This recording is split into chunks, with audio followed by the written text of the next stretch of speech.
Welcome back, everybody. Today we're going to talk very briefly about pseudo classes and elements. So we've been working with different types of elements throughout this entire course and how we can structure them and style them. Well, pseudo elements are kind of different from the other things we've seen before in that they are very dependent on the DOM structure, and some of them are actually dynamically populated. So to be honest, you have seen this before back when we talked about styling links, because the links had those different states. One example we used was the idea of hover. If you hover over a link, you can change the style to get rid of maybe the underline or change the color. So let's talk about some of these different types of pseudoclasses beyond what you can do with just a link. I started off with the one we've seen before, where you can have a link and also a link that's been visited. You can also react to different user actions. So if someone's hovering over a paragraph or hovering over an H1 tag, you can still react to it. It doesn't just have to be a link.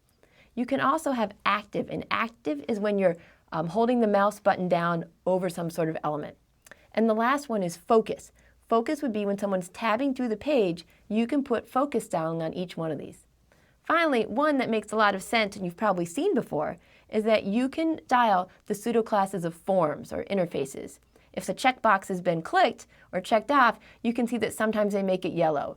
Or if you've ever been to a site and you're not allowed to type something in until you type something above, higher in, they tend to gray it out. So the way you would go ahead and do this is you could say, you know what, if someone hovers over my paragraph, I want to just do a border. Border, 1 pixel. Now, even though there's no place on the DOM where they have P hover, it should work for you when you put that styling rule in. So you can also style based on the structural position of the different elements. You have first child, last child, nth child. The way that one works is you put a number in to say the 5th child or the 10th child. You can have only child. You also have other different things such as first of type, last of type, only of type. And again, you just have the element, the colon, and then the name of the pseudo class that you want to style. Pseudo elements aren't necessarily part of the DOM, but they can be used to style specific or unique parts of the page. So some examples might be if you have a paragraph and you want to put in that fancy first letter of a different font, you can use the first letter pseudo element. Same with first line. You can generate things to show up before or after elements.